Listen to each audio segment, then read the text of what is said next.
The omnipotence paradox is one of the most famous arguments in the philosophy of religion, which challenges God's omnipotence with a simple question. Could God create a stone so heavy that even he cannot lift it?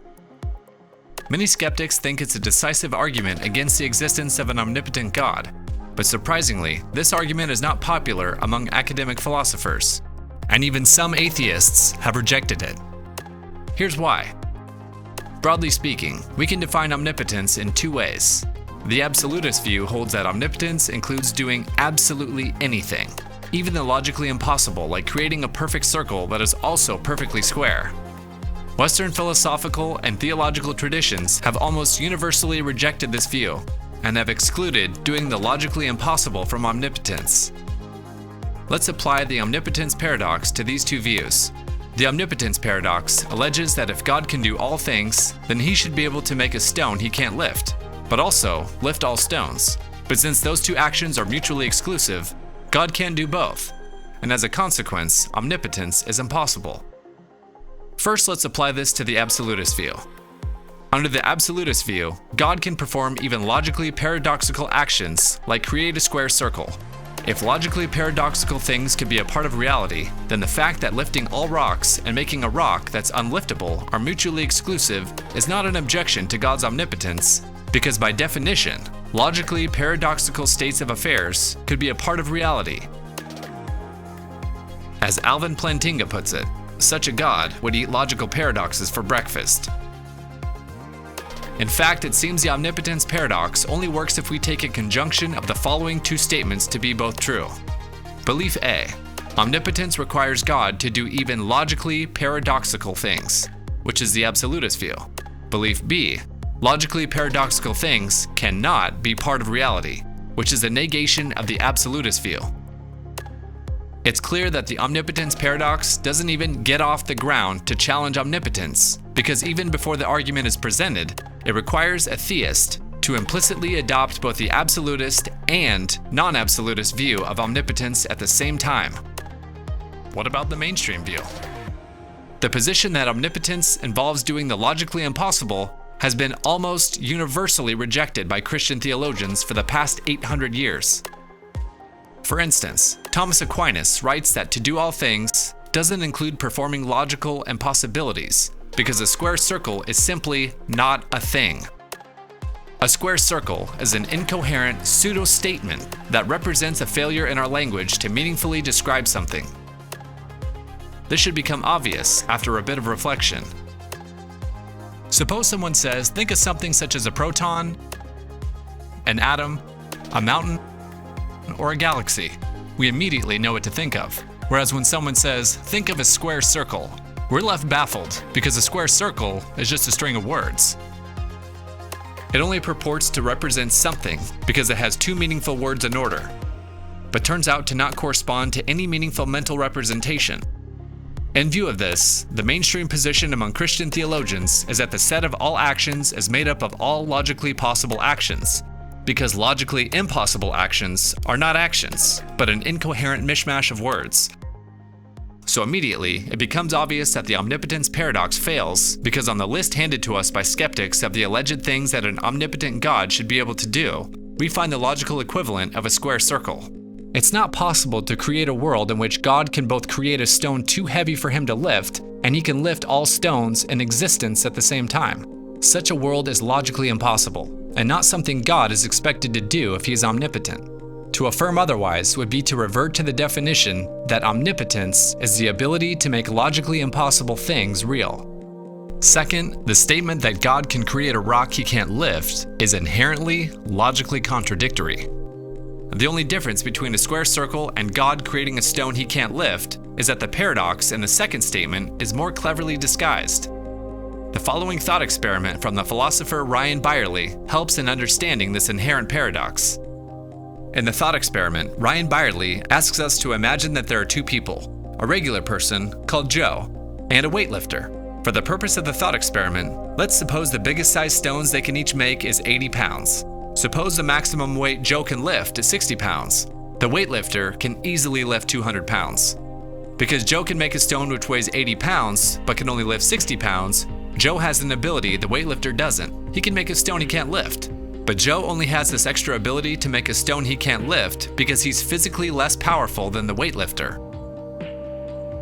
Some abilities, like the ability to make a stone one can't lift, attest to some inherent weakness, not a power. For instance, the ability to acquire all known infections is not a power, but a weakness. An all-powerful being having the ability to make a stone he can't lift is paradoxical because the term abilities in the English language is ambiguous and can actually be used to refer to weaknesses. Since to be omnipotent is to have all powers, not to have all abilities. Once we understand this distinction, the legs start to come out from under the omnipotence paradox. A simple argument involving two premises shows that the alleged paradox vanishes. Premise 1. An all-powerful being only has powers and has no weaknesses. Premise 2. Creating a stone one can't lift attests to some inherent weakness, not a power. Conclusion from 1 and 2. An all-powerful being shouldn't have the ability to create a stone he can't lift. And so once we lift this veneer from the omnipotence paradox and highlight the false assumptions it contains, the omnipotence paradox vanishes. At this point, we've not given a specific definition of omnipotence. All we've done is defined it in negative terms by excluding doing the logically impossible. So here's one simple, intuitive definition of omnipotence which is completely resistant to all known objections, and which has been in use by Christians for almost 2,000 years. A being is omnipotent if it is all-powerful. Seriously, that's it. What does being all-powerful mean? A power of human beings is limited by their inability to execute what they've willed. For instance, I may wish to lift 500 pounds, but I can't make that scenario real. This helps us to intuitively understand what being all-powerful means. Being all-powerful means that God could create the world in any possible way that he wished, and he could not fail to accomplish his goal. Simply rephrasing the above sentence using different words, we get a full definition. Definition 1. Being all-powerful means given all possible ways, the world could be X. If God were to will X, he would bring about X. This definition is consistent with how St. Augustine, St. Aquinas, and other influential philosophers have viewed omnipotence. Let's take a look at how this definition holds up against the two most serious objections to omnipotence. The first objection has been haunting most other definitions of omnipotence since it was introduced by Alvin Plantinga in 1967. Suppose we define omnipotence according to definition 2. X is omnipotent if X can do anything that X wishes. That's also logically possible for X to do. Alvin Plantinga has shown that definition 2 implies the nonsensical consequence that any being who's severely limited in power is omnipotent. To illustrate this point, Plantinga came up with the imaginary being, McEar, who is severely limited in what he can do. He can only do one thing, and he only wants to do one action, like for instance, to scratch his ears. According to definition 2, McEar qualifies as omnipotent since he could do anything which is logically possible for him to do that he wishes, which is to scratch his ear all day. But obviously an entity who can only do one thing is not omnipotent, so there's something wrong with the definition.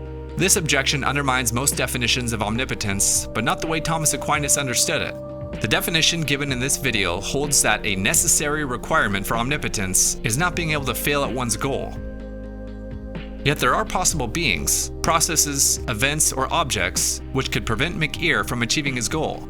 Someone could just hold McEar's arm to prevent him from doing whatever it is he wants to do. In order for a being to achieve his goal always without failure, that being would have to have control over all the factors which could make him fail. If McEar could control all the causes, processes, objects, events, and beings which could possibly make him fail, he would no longer be limited in power. He would have power over any other entity which could possibly exist. As a consequence, the definition given in this video rules out beings who are severely limited in power from being omnipotent. The last objection is to another common definition of omnipotence, which is definition 3. An omnipotent being should be able to bring about any logical possible state of affairs. Critics allege this definition suffers from a problem. According to the philosopher Augustine Echeverria, there are some logically possible states of affairs which are morally reprehensible, such as lying maliciously, and which a perfectly good being could not bring about. Therefore, there cannot be an omnipotent being who is also perfectly good. There are a couple of reasons why this doesn't undermine omnipotence. For instance, Thomas Aquinas defines omnipotence as God is omnipotent if he can bring about logically possible states of affairs that he wishes to bring about. And since being all good doesn't prevent one from bringing about any logically possible states of affairs that one wishes, there's no logical conflict between omnipotence and being perfectly good. A skeptic may object that it makes sense that to be truly all-powerful, God should be able to do morally reprehensible things. But this is not true.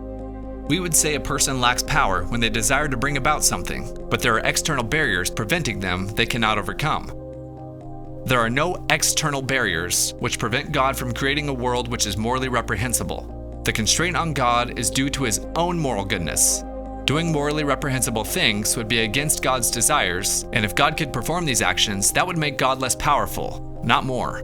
For instance, when a drug user complains that despite desperately wanting to cease taking drugs, they are simply physically powerless to resist, we would say that such a person lacks power because they can't act according to what they truly desire to do. In the same way, if God creates worlds in accordance to his desires, this makes him more powerful than a being who would create worlds inconsistent with how he wants them to be. In summary, the traditional concept of omnipotence is the ability to create the world in any possible way that one wants. This concept of omnipotence, which has been in use at least since the time of Thomas Aquinas, is simple, intuitive, and resistant to the omnipotence paradox. Thanks for watching.